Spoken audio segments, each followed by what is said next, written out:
Alright, so today I am here with a good one. So yes, how does magic actually work in a certain magical index? So yeah, here we go. It's like, yeah, all this magic talk, looking at abilities, New Testaments and all that, and it's like, yeah, how does this magic work? So I'm gonna find that out today. Like I know some of it, but there just may be things that, yeah, I haven't even been introduced yet, or haven't even thought of yet, right? Or maybe just things I forgot. But yeah, let's just see how it works. I obviously know about the magic gods, so I guess perfect that I already just simply got introduced to them, and I already know like the requirements for all of that just to become a magic god. But yeah, look, here we go, back to the basics. So I hope you guys will enjoy this. Make sure you like, subscribe, and yeah, let's get this reaction started. All right, we got good old intro here. Okay. Yo. Yeah, this had to have been made a while ago because I'm not saying it's bad, but I can tell. Magic is the science and art of causing change to occur in conformity with the will. Magic in Theory and Practice by Aleister Crowley. Okay. The world of Toaru is defined by two sides and two power systems: magic and science, magicians and espers. I believe due to the presentation utilized in the Index and Railgun anime, it is the common perception that the scientific powers are completely logical, and it is the superior power system writing-wise. But those of us who have read the Index light novel know this is a common misconception. It was, in fact, the author Komachi Kazuma's intention to write the magic power system in a way that it feels like a science, and the Esper powers to look more like a fantasy despite being based off real-world science. A railgun, The reason yeah. why the magical abilities feel so shallow in the anime is because it lacked the exposition you get in a novel format, where you get a substantial description to explain how the magic actually functions. Magic is the more complex power system, as there are many more ways in which magic can be used in comparison to Esper powers. Index utilizes a very hard magic system, since Komachi goes to great lengths to give magic a complicated set of laws in which it functions. Yeah. Now, I will do my best to Not explain too how not too magic complicated, works but in a relatively certain concise things. manner. If you want more detail on how magic works, I recommend reading the Index light novels or the Toaru wiki pages on it, as I won't be able to cover everything. Ain't in gonna this lie, I video. really do be looking at that Before we wiki though. start, if you want to see me do a That actually video be helping on me Esper out. powers and Espers generally, how they work, if we get to 3,000 subscribers on the channel, Yeah, I'll that's release how- that that's video how I knew for you it. guys, so please sub if Yep, you haven't definitely already for older. more Index and Railgun content. Let's get started. It is currently unknown how magic started or was first created, so I will discuss the basis from which magic likely originally came from. Magic can be manifested from four natural sources. First, there are ley lines within the planet Earth itself. The best way I can describe ley lines is comparing it to the Earth's plates and the many fault lines of the Earth that cause earthquakes and volcanoes. There are several ley lines that connect to landmarks and other natural formations on Earth, which act as a pipeline connecting different locations on the planet to one another. Okay, a good In the little modern day, Vatican City example. is directly under a ley line and is connected to the French city of Avignon. Ley lines store magical energy known as mana, which is necessary to be able to cast spells and manifest magical power. Since ley lines use the power of the earth itself, using ley lines as a magical source is very powerful. Most notably, grimoires, which are magical books, are almost indestructible by conventional methods, draw their power from the ley lines of the earth. This is achieved by a magician who ties the magical energy from the ley line to the book to create the grimoire. Mana is also produced by all living things, even if they do not know how to use magic. And this natural mana does not affect espers, as usually when an esper uses magic, they suffer internal damage, as the two power systems are normally incompatible. Only by casting a spell do they receive the negative consequences. Mana can also be manifested from things called phases. What are phases, you ask? They are basically layers of reality that cover the universe that are essentially universes in their own right. So I guess As this these is why it's layers kind of of reality good that I already overlap like in the looked index at all of universe this, we yeah, all ley lines know and and all. love, power can be drawn from entities Whole within thing these with phases. Arthenis, magic Phases gods. are Yep, created there we by go. magic gods, beings who have mastered magic that input magical power into the phases so that even regular magicians can utilize it. As each magic god usually represents a mythology or religion, this can also affect the phases they create. For example, heaven and hell from the Christian faith are phases in Index. Some phases, like the ones I mentioned, contain magical entities like angels and demons, which can be summoned to another phase under the right conditions. The other magic source worth mentioning is the laws of the world, also known as the four elements: fire, water, wind, and earth. Insert avatar reference here. These elements are linked to the fundamental laws of the world that all magic powers are based on. Drawing power from these elements means that a magician can utilize them in their magic. Most notably, the four archangels of Christianity each represent one of the elements. Michael aligned with fire, Gabriel aligned with water, You got, yeah, Raphael perfectly aligned set up with that way. earth, and Uriel aligned with wind. Now, I know what you're thinking. What the fuck am I talking about? This is just a bunch of convoluted nonsense, but don't worry, we have gotten the primary power sources for magic out the way. Yeah, just the Now I can primary. start explaining how this energy is manifested and transformed into the magic we see in the series. Vast majority of magic in the series is used via a concept known as idol theory. And no, this isn't the worship of Japanese pop stars. Idol theory is essentially borrowing the power of a magical source on a macro level and applying a portion of it on a micro scale. I'll use an example to explain this more clearly. Let's say I wanted to have the power of Longinus, aka the Spear of Destiny, that pierced Christ and killed him. I would have to create an imitation spear, or objects that symbolize the spear, or the stabbing of Christ, maybe to do with a Roman soldier, since that's the one who used the spear, or I could use symbols of the cross since Jesus was crucified. By experimenting and studying what works to channel the magical power, I can use a portion of the power in the original in the object I am crafting. By infusing the object with mana, I have successfully created a spiritual item. This is where the science of magic comes into practice.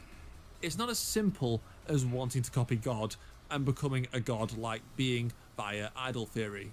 As with idol theory, you can only borrow a portion of the power, and if the power source is really strong, you need to use the correct knowledge, skill, and tools to be able to use magic effectively. Now, you're probably wondering, where does the original get its power from? Well, these originals often come from the basis of religions, legends, and myths, and if you remember, the main primary power sources from earlier, such as the ley lines, biological mana, phases, and elements, they come from one of these. Also, magic gods, the beings who mastered magic, who were once human and had to die to obtain such godly power, each represent a set of beliefs or a religion. Okay, I'll be talking about a spoiler from Index New Testament, so if you Yeah, I'm haven't like been past way the anime, past that. click to this timestamp in the video and you'll be able to skip past Oh, is this. it just like a minute? They Ophinus, good, who is okay. the magic god of Norse mythology and is Odin in the Index universe, therefore the Norse myths and phases likely originate from Ophinus.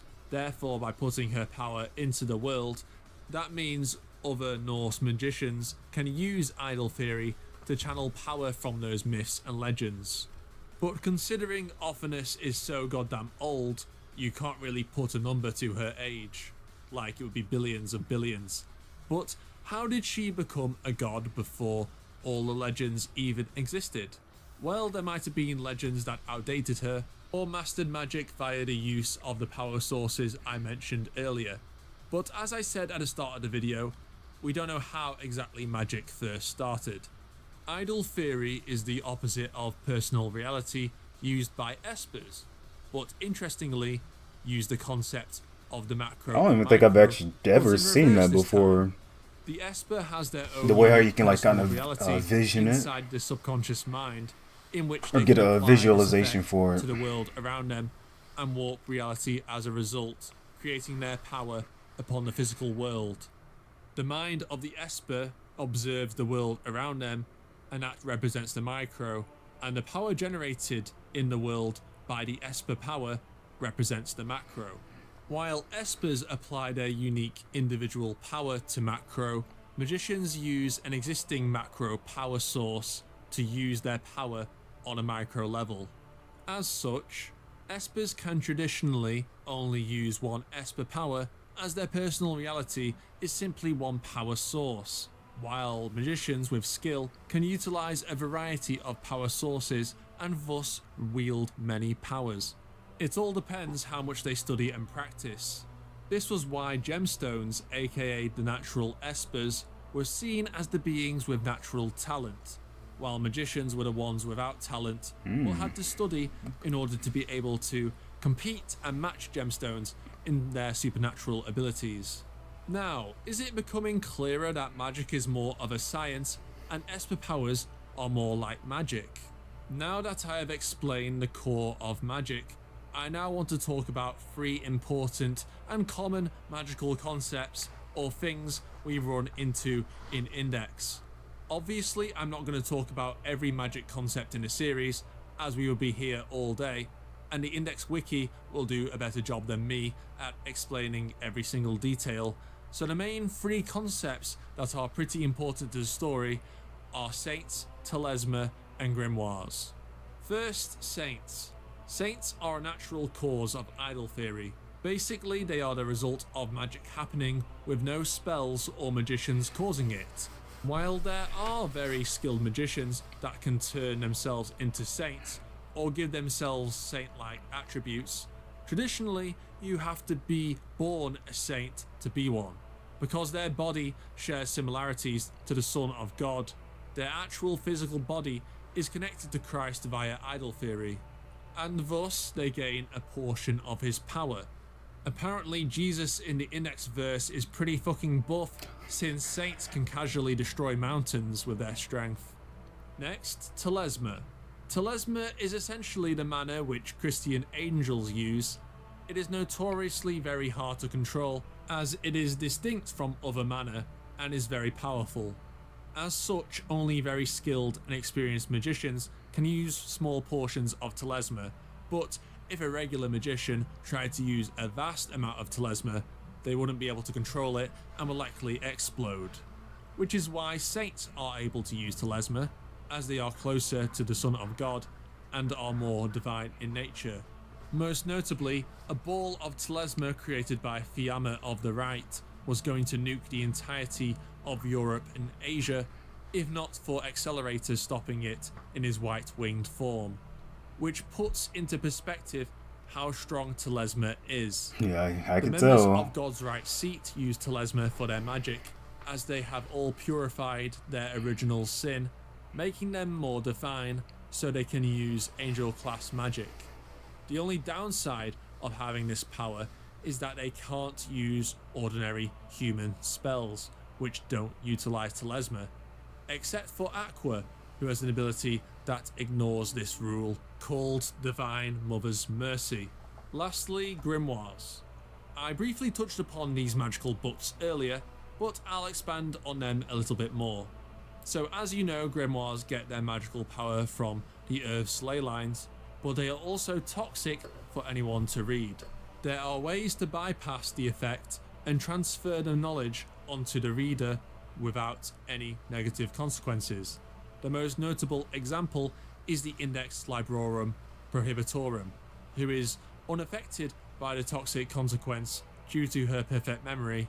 Therefore, she is essentially a walking library who can recite any of the magical knowledge of 103,000 grimoires. I hope this video was informative and wasn't too hard to understand, but then again, the magic is really complicated in this franchise, but that's what makes it really interesting to me to talk about. Yeah, Thank you very for interesting. watching, and please sub if you haven't already, and I'll see you in the next video. Okay, Bye-bye. and that is it for this one. So yeah, you just gotta get used to the magic and all that, and yeah, maybe even read the wiki like how I usually be doing. Yeah, maybe for like accelerator, I definitely had to do that. Like, I could understand a vector manipulation, but I was like, okay, let me get like another explanation, like actually read it or something, compared to like listening to it in a video, and see it from whoever types it up on the wiki, you know. Then I guess even why he's all pale and stuff. So yeah, simple stuff like that. And yeah, what is like the not the extent, but like what's the most that he can do with that vector? I know it's a lot, pretty much everything has a vector that you can control or manipulate, but what is basically what is the extent? Okay, that's pretty much like after getting like all this, I guess, just say complicated, magic gods, Artemis and all that. After getting all that drilled into my head, constantly looking at maybe New Testaments and finding out about just Artemis, her analysis or something like by herself, then magic gods by themselves, and then something else relating to the gods. It's like this pretty much already knew most of it, and he's just going through the basics. So now it's like a little bit of a better explanation compared to him not like sort of briefly explaining it maybe, or he may completely do it, but this will just be like since this is literally magic, talking about ley lines and all that, just at least a bit more in-depth version, even if this was like what I feel like it's 2-3 years ago at this point. But actually let me read this again. So in the time before there was a distinction between science and the occult, someone was jealous of some kind of religious miracle or the powers they saw in a natural esper which the environment had created by pure chance. Okay, jealousy. This person did not understand what they saw, but he yearned for it. He wanted to be special himself and began to feel that it was unacceptable for him to be normal. That was how it began. That was why magic and religion were so strictly was a partition off. Most often, the idea of humans trying to catch up with true miracles was seen as arrogant. Okay, so you got that. And also this was a good refresher too for the saints and all, because I don't know about the saints, but and then what was it? Sherry. I might have to rewatch a little bit of that, because I was thinking, oh yeah, I remember that. Like looking at her, but let's see. And I like seeing this too. AIM diffusion field, Esper power. It's just real simple. Just the 3 simple things to think about. Personal reality.